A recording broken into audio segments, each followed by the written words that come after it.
Hello and welcome to the Brand Odyssey podcast. I'm Kylie. And I'm Miranda, and we are two designers from brand agency 3 Blocks Left. We're here to take you on an exploration of what goes right and what goes really wrong in design, branding, and the creative universe. So hop in, pop on your seatbelts because we are going on a brand odyssey.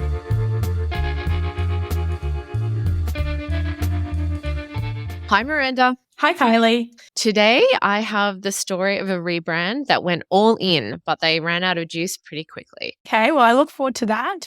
We are actually adding a little segment because we have had some feedback from our studio manager that maybe it's a little bit jarring that we just go into our stories, and that it would be nice to share a little bit about our own lives with everyone who's listening so you get to know us. And we have decided to do that in the same format of a make and break, just from our own lives. So we're going to do the opposite. So I'm doing the break today. So I'm going to share a make, right? Yes. It's meant to be from the last 2 weeks, but I'm just going to break convention a little bit. My make is about this afternoon. In precisely an hour and a half, I'm going on a buggy tour of the Royal Botanic Gardens, who are our new clients. So I'm very excited. I feel like it's going to be a life highlight because, as you know, I am a crazy plant lady. So this is my dream client, dream buggy tour. Dream buggy tour. I actually just have finished my own tractor tour of the tropical fruit world in Queensland. Wonderful. Right? It's fun stuff. It is super fun stuff. So I've been plotting my outfit for weeks. Well, you've got to have the right buggy outfit. What is it, Kylie? I guess it's like pseudo denim pants with some white embroidery. Is it floral? Yeah, the embroidery would be, again, like it's not specifically floral, but it suggests floral. On theme. Yeah, whimsy. Bit of botanical gardens whimsy. It felt like it needed to have the function of potentially getting on and off a buggy, but also have the whimsy of a guided tour through the magic of the Botanic Garden. Also professional, you know? It can be difficult to get dressed when you have so many criteria to... I know. Just like my basic criteria every day is like, what elastic pants give me the most comfort? Oh, it's all self-imposed. Mm-hmm. If I had it my way, I would be dressed in some sort of Priscilla Queen of the Desert garb, but you should just lean in. I felt like it may not represent the best interests of 3 Blocks Left if I turned up in a flowing ball gown. I'm kind of picturing you at the back of a very slow-moving buggy with your arms up in a ball gown.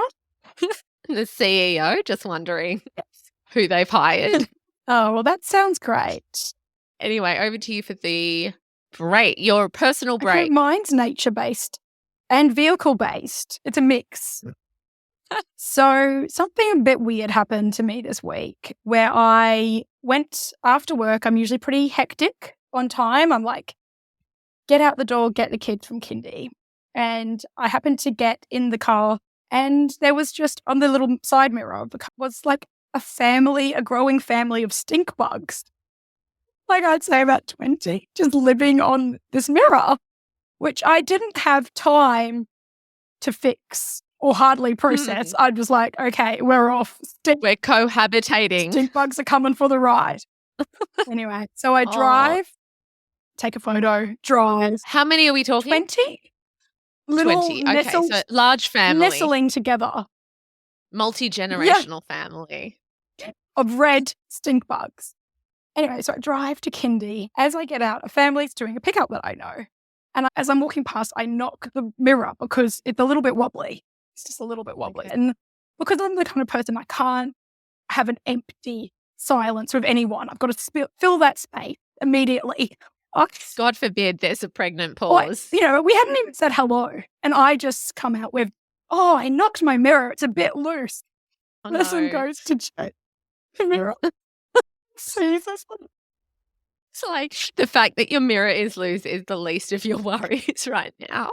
It's all right. They're going to went, there's some stink bugs. What else do you think? Did you just walk away? There was a bit of more chit chat and we walked in.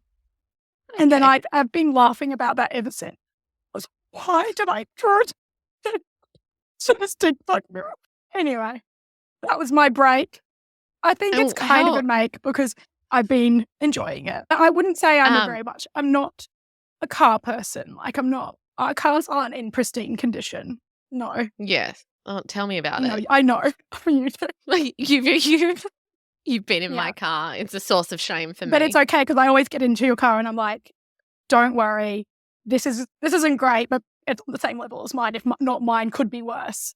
Yeah, it's never been. No car pride. I think it's just like there's just one element in. You can't be good at everything. No, and clean cars apparently are not our strong points. So anyway, exactly. So we've tried that segment. We'll decide later if we're going to keep this. Yeah, please feedback. Yeah. All right, so you're doing the make, so dazzle me. Yes, my make. So I'm going traditional and I'm going to give you clues this week. So my creative make is about something most of us use every day to communicate. We don't even realize how much we rely on them. And if they disappeared tomorrow, personally, I would be devastated. Have you got it? I can give some more clues. Maybe one more clue. So they're very cute. They can make us laugh and they change the tone of what we're saying. Emojis. Yeah, but that's the one that gives it away. The tone, isn't it? Yeah. Okay. Love it. I'm here for it. I'm looking forward to a bit of a history lesson, I hope, on emojis. Yeah, it's the stuff that we didn't know that we needed to know. And exactly. I feel like the emoji, you might think of it as a feat of technology and communication, but it's time to give a big nod to the designers out there who have given life to the emoji in its modern form. Strap in. I'm trying to remember when emojis really came into my proper use, Well, the first incarnation would have been MSN, but they were called emoticons, if you remember. Ah, yes. Yeah, okay. And that's ringing a bell. They had a sort of set of around 100. This is, through my research. It's not just my taking me back general to when knowledge. I used dial-up internet. But yeah, they had about 100 icons. We're talking about MSN, like is this pre-mobile? Yeah, phone? MSN chat rooms. Did you dabble in MSN chat? Look, I didn't. I had friends that did, but I didn't. I wasn't obsessed, but I would get into the MSN chat rooms. You're basically just talking to the people you talk to at school, at home, but using little emoticons and acronyms like BRB and GTG, which was be right back, got to go. And you had to use your dial-up internet to get on. Okay. But that was the first time we had been gifted this set of icons that we could use with and they were animated as well. And funnily enough, they're actually in styling, they're not that different from what we use today, which considering it was about, 1998, the styling hasn't changed. They're more pixelated. Some of them have drop shadows. There's definitely not in today's set of Apple icons. There's like this beautiful consistency across the range. But, there was sort of different styling within the set. But they had like vampire bat emoji, which was like this little jumping animated bat. They had all the yellow smiley faces. So you can really okay. So as far as context of what they were meant to do and what they allowed us to do, it was very similar, and they were still just the cutest little guys, just helping us communicate. Yeah, but it wasn't actually MSN that started it all. It was, in fact, we're going to go back to Japan, which makes sense because they love the kawaii. That tracks. Yes, and a interface designer called Shigetaka Kurita, and he is, if you put into Google who invented emojis, this is the name that comes up. So this is the kingpin. This is the kingpin of emojis that we have learned to love. So he created the first set of symbols for a Japanese mobile company, NTT Docomo. So it was meant for the very early stages of texting. And he had 176 symbols, and he created them on, like a black and white pixel grid. You remember your Nokia, the little dot pixels, and he created 5 faces: happy, sad, angry, disappointed, and dizzy. 176? Yeah, he did the first poo emoji. Shut up. Yeah, so even back in 1998 for the first mobile, so like this is going to be something that people need. Yeah, we need the poo emoji. Which apparently priorities. Which is, as much as it is a controversial, it's also very well loved. I feel like out of all the emojis, that has the most merch you can buy. I think my friend has a blow up inflatable poo emoji. A blow up one? Like it's like a pool lounger. I would definitely want one of those. So you've got like a whole bunch of turds like floating around in your pool. Yeah, that's why I really like it, because it's funny. My husband gave me a poo pillow for one of my birthdays once. Oh, that's so A romantic. poo emoji pillow. But anyway. Shout out to Adam. The most romantic boy. Well, he gave me that and a nice book to read. So it was kind of like I could lounge on my poo emoji pillow and read my book. That's perfect it for was you. Good. We got off track on the poo emoji, which is easy to do. I think you would have been able to pick that we would have gone sideways on the poo emoji. Just like everyone else. But what I really like about the emoji story, and that is it shows how an original idea or someone's creative idea or even a designer's work over time grows and gets built on by many and takes different forms and evolves into current time, and it improves and gets better and better and better. And we can see that in the evolution of the emoji. And not just about designers working on it, but also, and I'm sure you'll get into this, so I don't want to skip ahead too much, but like different cultures and different generations putting their own layers of meaning onto definitely, it as yes, well. And we will go into that in a little bit more detail, but the generational use of emojis is very interesting. That's aligned with language and how different generations use language. Yes, the different tones and, what we assign meaning to is vastly different, which, is very interesting. So, I think what I mentioned before was Kurita is sort of heralded as the kingpin, but MSN, that was one round of like a big jump that emojis took into culture. And I'd say the next really big important jump into culture was when iPhones were created and then released in 2011, their first set of emojis for people to use. Now, that was what embedded it into our lives in a sort of different everyday sense. Yeah, because I don't remember life before using them on like a Nokia. No. I don't remember using them on a Nokia. You just did little brackets and stuff to make smileys.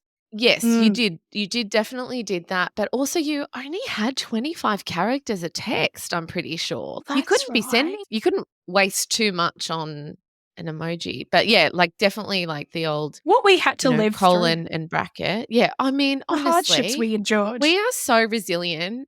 So resilient. I actually found, another tangent. I went to my parents the other day and dug out an old Nokia. A relic. Such a little brick. A relic. I wonder if it's worth anything. I've got a photo. Maybe we'll post it on our Instagram. Do you remember the model? But I think it's a 2250. The big ones, the chunkers? Well, that's about, I don't know. Because I just had a funny little memory as well as that. You know how they came out and they were really big. And then they created the model that was like tiny and no one could use it because it was so tiny.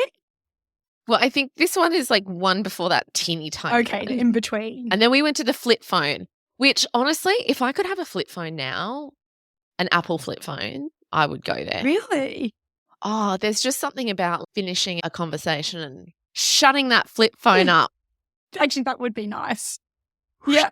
Done with you. You know what I mean? And even like maybe the buzz of opening, kind of like that little endorphin rush. I'm going to open my phone. Yeah, you're like opening a little Prezi. Yeah.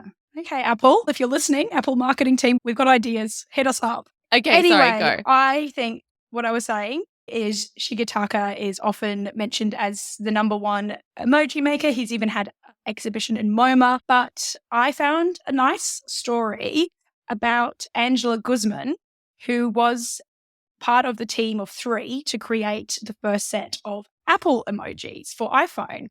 So it's her interview and her word, but I'm going to put the link on our show notes as well if people want to have a read, because it wasn't just a story of creating these icons. It was actually a really lovely story of mentorship and friendship, because what she says is she was finishing her degree and she got an internship at Apple.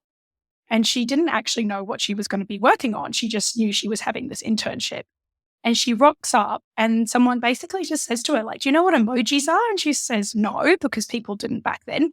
And they were like, okay, that's what you're going to be doing on your internship. So she ended up working alongside this other designer, Raymond, who she credits as her mentor, who she says was like one of the best icon designers they were. And they got given a list and basically they just said, okay, well, let's divide and conquer. And she just talks about their friendship and like the fun they had. And almost her joy of doing this job. And I love that Wow. because, like, What an internship. yeah, I know, right? Like, they had to present to Steve Jobs and, like, huge moments. Oh. So I like that because I was like, oh, of course, like, the cutest little designs that exist have a beautiful, joyous creation. Like, it wouldn't make sense if they were like, oh, Steve's coming in, he's going to check and he's going to tell me they're crap. And, like, they enjoyed Yeah. it and it was creative and fun and even forming this bond between them as they created. She said she started with the engagement ring because she thought that would be a good lesson to learn the rendering, but she left red dress girl emoji to last because she knew that was going to be difficult. And she also, this is a little bit of stuff that you might want to take out and tell your friends as like fun fact. Raymond, he did the poo emoji, so good at work, but he actually just reused the poo emoji to create the top of the ice cream. So he's just copy and paste, color. I have to look at it now. Yes, it's great, hey? Okay. Yeah, I see that. So it's just a little edit to take the eyes off it. And so, that was just a little inside joke between Angela and Raymond that they had. But also she really took it really seriously. So I'll read a quote from Angela now. She said, she constantly checked the details. The direction of the wood grain, how the freckles appeared on apples and eggplants, how leaf veins ran on a hibiscus, how leather was stitched on a football. The details were never ending. I tried really hard to capture all this in every pixel, zooming in and zooming out because every detail mattered. Oh, so nice. No, she almost sounds like poetic emoji design. Yeah. Gosh, I'm going to appreciate them so much more now. Aren't we? I think, we've got to show our gratitude to the designers who've come before us and deliver us these. Because because I think you do get, I don't know, I guess a little bit blasé. And I think especially like when they're in a text message, they're quite small. And then when you just use them just by themselves, they're bigger and you can see the detail. There's a lot of detail in there. I'm just noticing as I put in the ice cream and the poo emoji next to each other. I haven't cross-checked. They're very similar. It's just about smart use of your time. Yeah, of course. She also said that she didn't know at the time what she was working on, how big it was going to be. And she said she didn't predict, it would change the way we communicate or that emojis would be everywhere from toys to apparel to stickers. And so it's kind of like other stories we've shared where you can work on something and you don't know it's going to change the course of your life. She didn't know as an intern that forevermore this would be one of her best projects that she worked on and so meaningful to the whole world. So yeah, it's like being a kid pop star. It's like you're peaking really early. Yeah, she did. Imagine if like the most meaningful and relevant thing that you put into the world as a designer happens at your internship. Yeah, exactly. But I mean, she's worked at Apple and Google and she's doing okay. So she's doing okay. She's pretty happy. Yeah, I'll tell you what. It's more relevant and meaningful than what I did in my internship. I mean, I would say my internship got me into the nitty-gritty of InDesign, which was very important, but didn't necessarily leave a legacy on the world. What were you doing? No. I was answering phones. And very design related. Yep. And I was, what else was I doing? Okay. So this actually is going to age me. So when I was at my first job, everyone did have their own emails, but all the clients emailed one central email. And I was in charge of that. And I had to print out every email and distribute it to all the people that it was relevant to. Wow. So there was a paper trail of absolutely everything. Wow. True bottom of the rung task. Yeah. I've had a memory of, I did a 2-week internship in one of the bigger design agencies. But I do remember, this is going to age me as well, that one of my main jobs was just backing up files on a CD. Oh, yeah, absolutely. Yeah, and the next thing I remembered is they were still in the office printing A3s and pasting them on that sort of foam board. Oh, yeah, foam core. I was literally, that was going to be my next point. I was very intimately connected to foam core. And then I remember once they gave me a logo assignment. You're like, take me back to the scalpel and the foam core. Well, there. Anyway, to emojis again. So onwards and upwards for emojis, I thought I'd quickly share some of their top points in the next years after they came out on Apple, which really cemented them in common culture. So in 2013, Katy Perry released her Raw music video. Katy Perry? Sure. We know who she is. Katy Perry. Thank you. She releases her Raw music video with chat room emojis. You didn't try to correct that. Katy Perry, Pretty Sherry. Little known Katy Schmerry. Anyway, she releases her Raw music video with chat room emojis across the screen. In 2015, Oxford made face with tears of joy emoji its word of the year. What? Not a word. That's not a word. I think they might have done that on purpose. They're looking for headlines, I think. Yeah. Controversy. Yes. In 2015, Facebook and Instagram put guidelines around the use of the controversial eggplant emoji. Yes, because apparently we were all a bunch of numbskulls who can't be trusted to use it only when talking about a delicious parmigiana. We can't have nice things. Can't be trusted. But yes. To be fair, we used it last week when talking about the Women's Network logo. True. Can't deny this. In 2019, Sony Pictures releases the Emoji Movie. Have you seen that one? No, certainly did not rush out to the Emoji Movie. So over time, there has also been a lot of audience input into how emojis should look. It's a democracy. Obviously, there'd been a lot of calls for more diversity and equitable representations in the emoji set, and I think that's been answered by the inclusion of different skin colors and different ways that families might look, and they definitely stepped up to 2024 in representation there. That's a really good point. Yeah, and even the gun emoji, there was a lot of backlash about that because in America, gun violence, and so they changed that to the water pistol. Yes. Which, they didn't just take it away. That could have been another step, but yeah, they softened it for us. On a lighter scale, there was fevered debate online about where the cheese should sit in a burger bun. Look, I'm just going to say I have heard You've heard this one? Argument. I didn't know it was related to the emoji, but in general life. So where does it sit? The only place for cheese is on top of the patty. Anyone putting cheese below a patty or anywhere else is a sociopath. Yeah, and this is how the people felt because it was Google. So the different operating systems actually have different sets and different designs. Apple's the best. But Google Android had put the cheese below the patty. That tracks. And then guess what? They redesigned it and put it in the correct spot, which is what I think is democracy in action. It's very important that people speak the truth. It is important. It's people speak up. Yeah. And they demand action. And that's what happened. And, they corrected their wrongs and we could all carry on using Google devices because, you'd have to think that they could have been discontinued with that burger situation. What a victory for humanity. Another thing that I didn't know before I got into my research and was just purely taking my emojis for granted was there's a whole system of how our emojis come to be. And Unicode standard? You probably know Unicode from fonts. Yeah, but I don't really know. Neither do I. It says that on a font sometime. Well, they are the body that's sort of the watchdog of fonts that get created, but also they've become the watchdog of emoji. So they have a non-for-profit division called the Unicode Consortium. And they are the ones that might work towards the equitable advancements, or they also allow people to submit proposals for new emojis. I love that we live in a world where there's a non-profit called the Unicode Consortium that is a watchdog for emojis. What is life? What honourable work that they do at the Unicode Consortium.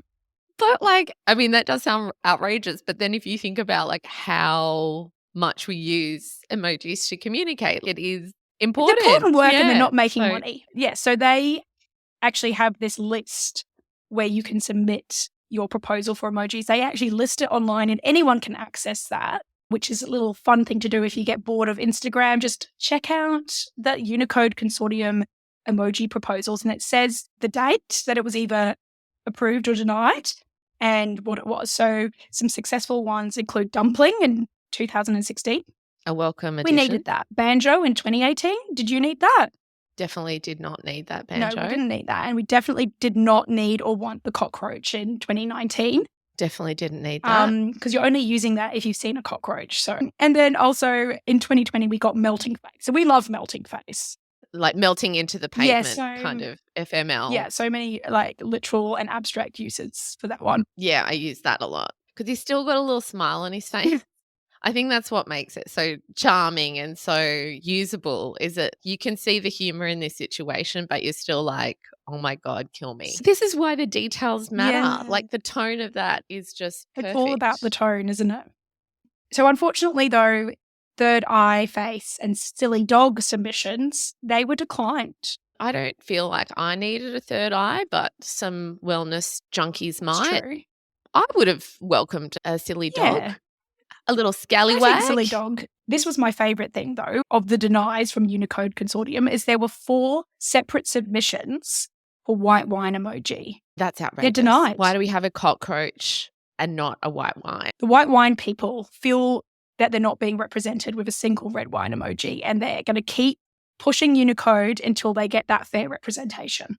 Well, that's the thing. I can't use the red wine emoji because I have developed a late in life allergy to red wine, which is really unfortunate. So now I can't use that. See how persecuted you So are? what am I meant to do? There's going to be a 5th submission coming soon.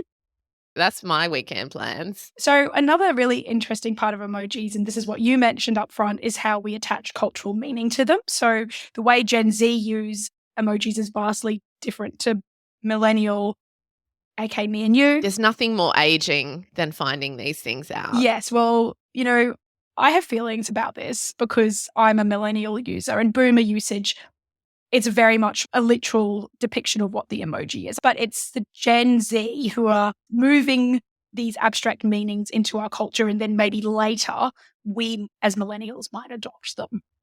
Just going to point out you've completely dismissed Gen Xers in this whole conversation, as per usual. Gen what? Poor Gen X. They always get forgotten. Oh, Gen X. No, I mean, look, I have. That's true.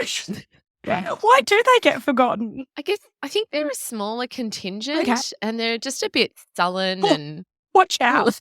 Living in John Hughes movies. Aren't you on the cusp, Kylie?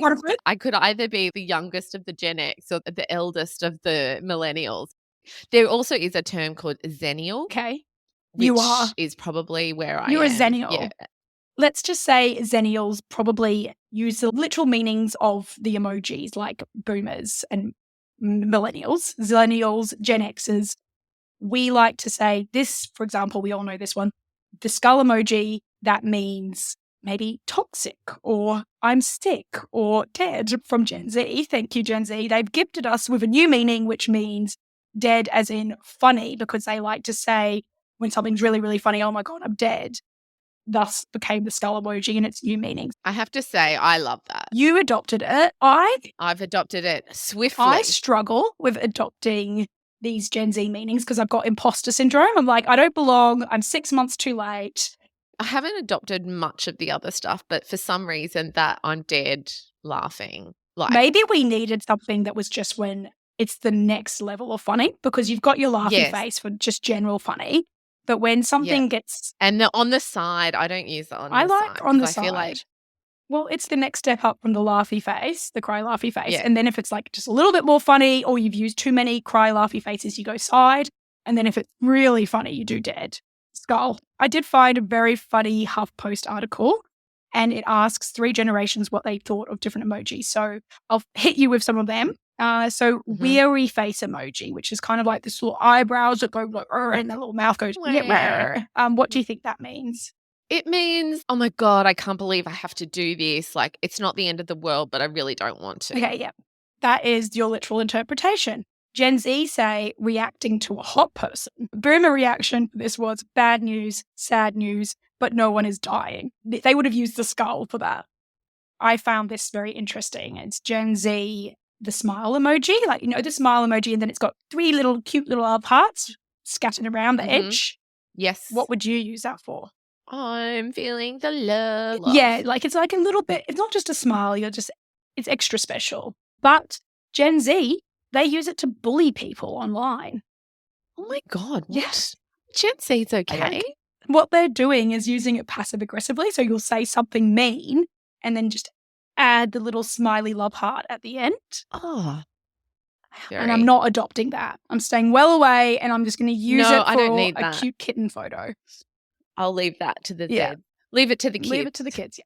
So it does show how the emoji has so much nuance and tone and meaning. Every single little one has its place. Probably people, if they're using frog emoji, might just be using it for a frog, but who knows? Maybe there is going to be another meaning that we attach. Could be something to do with dating, kissing a lot of frogs. Kylie Hannaford, divergent thinking. It's what I'm here for.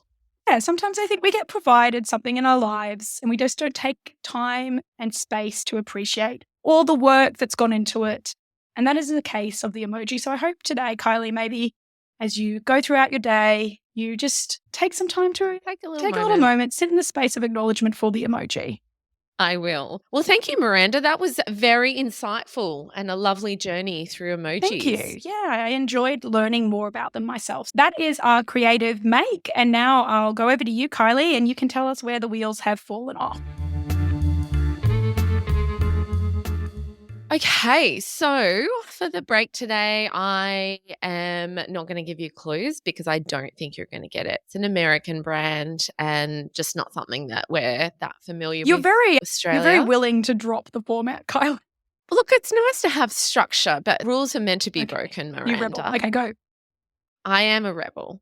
As I mentioned up front, it's the story of a rebrand that went all in but ran out of juice pretty quickly.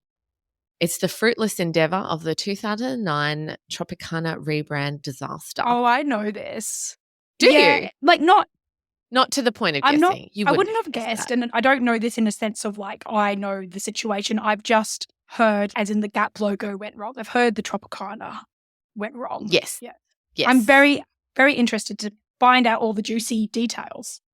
Look at you punning. It was just reusing your pun. Yeah, in a different way. We've all got to start somewhere. Okay, so Tropicana, for those who don't know, is an iconic American juice brand. It was founded in 1947 by an Italian immigrant, and it was the first to bring bottled juice to the masses. Oh, the very first. Which is quite amazing to think about. Fast forward to 2009, and they are a leading juice brand in the market. The sales revenue for the leading juice, which was called Pure Premium, was $700 million per year, which in today's currency is over $1 billion. Whoa. So doing very well. And I don't know why I said billion like that. So I feel like was that an attempt at an American accent? It was emphasis. It was a bit of Austin Powers and it was a bit of American. I don't know. It was a fusion. It was a combo. $1 billion. Oh, sorry. $1 billion. Yeah, on juice, on orange juice. So I'm going to describe to you what this juice packaging looked like. And then I'll show you a picture, Miranda, and you can just add anything that you think I've missed. I'm going to focus on the juice box. So, it's a big box of juice, not a bottle. Mm-hmm. So, you know what I'm saying? Yeah, the cardboard box. Thank you. Yes. So the original design of the word mark is about 2/3 up. Okay. And that's the placement of it, which is pretty prime positioning for packaging. Fast-moving goods. And it's a logo word mark. It has a nostalgic, old-timey American feel to it, like quite rounded. Mm-hmm. It's got a lot of depth and layers and looks like custom type. And Tropicana runs along an arch. It's dark forest green, and then it has like this gradient moving through it to add that dimension. And there's a little leaf at the top of the eye, replacing the dot of the eye. And then underneath that logo, it says Pure Premium, which is the type of juice that it was. Yeah. And so then underneath that word mark is this ripe, perfect, juicy looking whole orange. Sign me up. And sticking out of the side of it is this cute little red and white striped straw. Oh, very retro. As if to say, yeah, it's very cute. It's very emblematic. And it's like as if to say, this is such pure orange juice. You're basically drinking straight from the orange. Kind of like you could a coconut. Exactly. But an orange. Exactly. Life would be so much simpler if you could just Shove a straw in an orange. So overall, it's got a lot of charisma and feels quite joyful, It sounds fun. and gives something for people to connect to, and it's very visually appealing. Can I see it? Oh, yeah, sorry. All right, there you go. Oh, yeah, I really like the orange straw. It's very iconic. The whole thing feels quite warm and homely. It does, doesn't it? So as I mentioned, this pure premium juice, Tropicana, it's at the absolute shiz. Someone's raking in that sweet, sweet orange juice cash, living a good life. But as all business builders would know, you want to keep moving your brand forward. Even if things are going really well, you want to stay up with the culture and keep attracting new audiences. And so on the 8th of January 2009, Tropicana announced that they had rebranded. And when I tell you they went all in, they absolutely went all in. So what you're saying is it basically didn't look like the original. It's a full 180. They nuked it all and they started again. Okay. Oh, okay. So, yeah. What happened? So I'm not sure that it's something that would happen today. I think people understand today brand equity. Very rarely that's not true. Gap did it. But then, maybe it's uncommon to do a new brand that's like a rebrand. Like a new brand, you can do whatever, but a rebrand that is like so vastly different from a well-loved, popular existing brand would be quite unusual. Exactly. Like you often see those little like graphics online which shows the evolution of big brand logos and how it's like incremental. Yeah, like Coca-Cola or Qantas. And they spent $35 million on this rebrand and campaign, which is about $50 million today, accounting for inflation. So that's quite a lot of money. That is a lot. But I mean, a big company, but it feels like a lot of money. The creative agency, which was called Arnell Group. Naming and shaming. Yeah, they deserve it, honestly. Arnell is quite well known to be, in retrospect, a little bit of a narcissistic kind of bully designer in the industry, like charging millions of dollars for these corporate redesigns that, did not work. And so, look, I can't get confirmation on this, but it does seem, I saw a couple of times that this Tropicana rebrand disaster actually destroyed the agency. Really? Oh, wow. Obviously it didn't destroy Tropicana, thank goodness. No, it did not. But no, they acted quite quickly. It sounds kind of like maybe there was like a lot of all talk going on from the agency. Yes, all talk, no action, or not listening maybe. So Tropicana had wanted to update its image towards that of a younger generation, which makes sense, like wanting to attract new audiences. But the idea was to design a cleaner and younger image that would attract new customers, evolving the brand into a more current or modern state. And I think, again, thinking about 2009, there was a trend of brands just wanting, Apple had just taken the world by storm with the iPhone. And oh my God, what was that called? The music. The iPod. Thank you. It's a legacy item.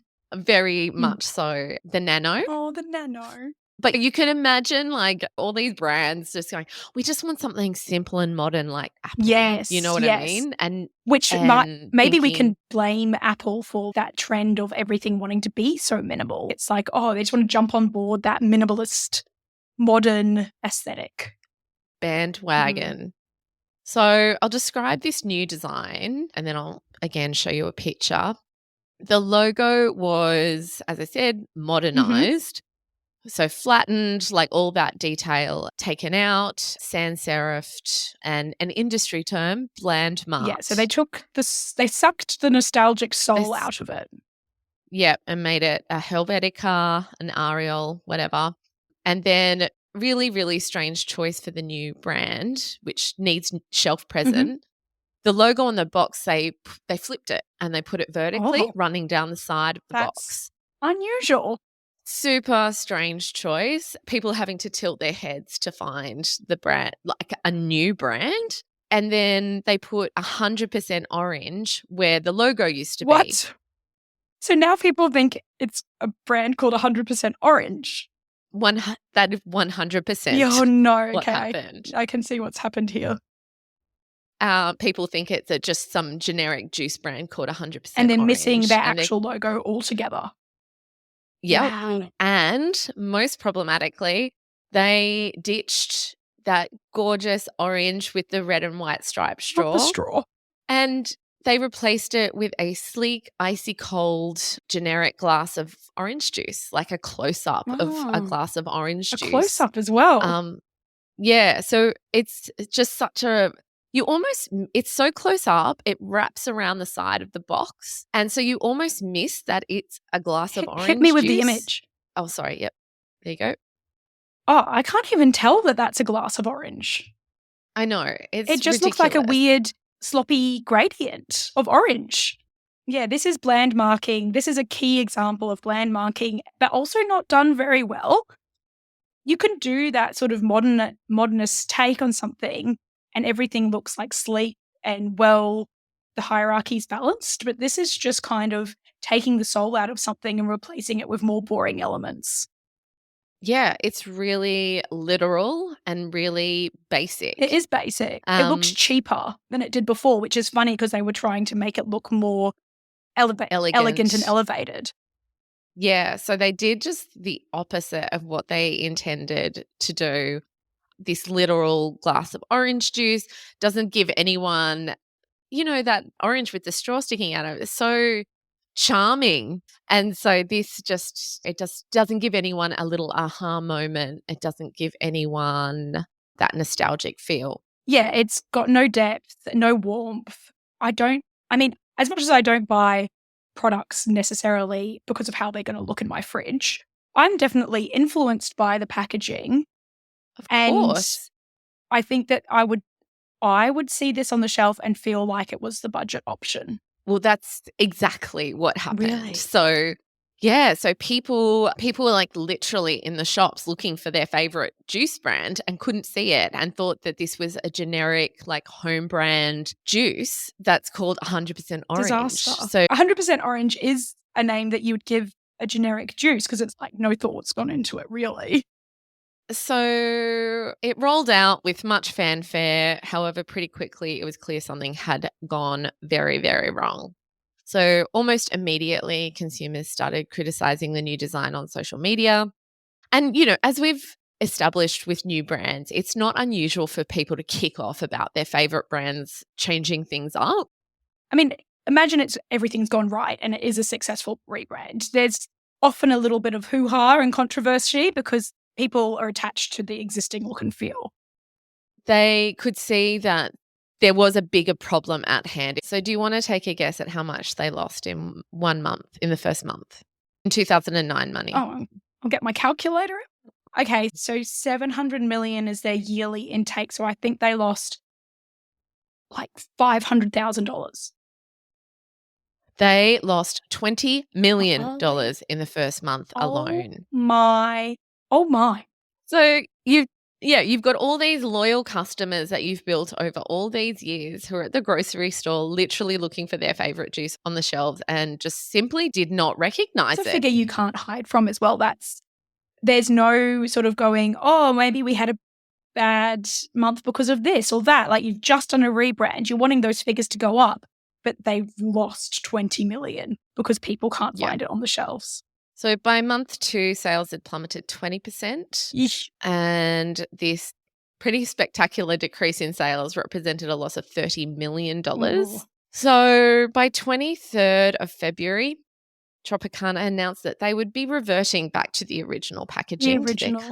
Stand back. I'm just about to do a little math for you. Just going to turn into a maths podcast. I'll see if my brain can stay engaged. Okay, so they launched on the 8th of January. They lost $30 million, which is $43 million in today's currency, in 46 days. That's crazy. So nearly $1 million a day. Not to mention the $35 million in sunk costs from the design and rollout. And this is all US dollars as well. So that's about 100 million, nearly. Getting up there. Yeah, she's getting up there. Oof. This is the power of branding, though. In figures. Absolutely. Like, I know it's not an example of where it's worked, but it shows how important the position of a logo can be and, brand equity can be. So, look, what can we learn here? As you said, don't underestimate how much your visual brand and packaging can connect to your audience and the emotional attachments that people have to visual brands. Yeah. And devices like that straw in the orange. In all of the threads that I read, it was just like, how could they do this? Orange plus straw equals Tropicana, So in the minds of Americans, that device is... It'd be like taking away the golden arches from Macca's. You just don't. It honestly would be. And that connection has directly translated to their bottom line. It's funny though, because that it's not their logo, but it's such a key and crucial graphic device. And it was easy and it stood out, easy to spot. And so, yeah, I'm guessing that they still use it today. Yeah, they went back and they've done a gentle evolution of their branding, but that orange and that straw will always be on that juice It's box. funny as well because it's like they changed it to say 100% orange, but the orange in the straw says that. Yes. And our brains, we can process that probably quicker than even reading it. And it connects with us in a more emotive way than their sans serif 100% orange that they decided to put giant front and center. And maybe just a little bit of customer research. Well, that was what I was thinking with this process. It doesn't sound like they did the pre-work or the post-work of the actual rebrand itself. It's just, and I mean, that's pretty wild when you've got a budget as big as they did. So I did just want to give them a little bit of a prop up, though, in that they did fail fast. There would have been an argument after all that effort, time, money spent, the sunk costs to push through, but they reverted really quickly back to the old packaging in 46 days, which... If I could have one wish, I mean, maybe it's my 10th wish. It would be to be a fly on a wall in one of those boardroom meetings and see the fury, the pressure that was going on.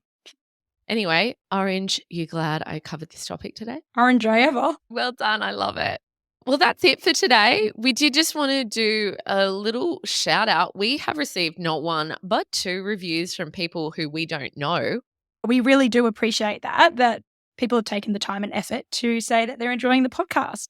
Yeah, so Mike and Kawa, whoever you are, we love you and thank you so much. And we hope that you keep listening. And there's a few of you out there, you know who you are. Come on, get on, review. Anyway, that's it for another fortnight and we will see you again next fortnight. Another awkward farewell from Kylie and Miranda. It's something that we're struggling with. We'll get better in time.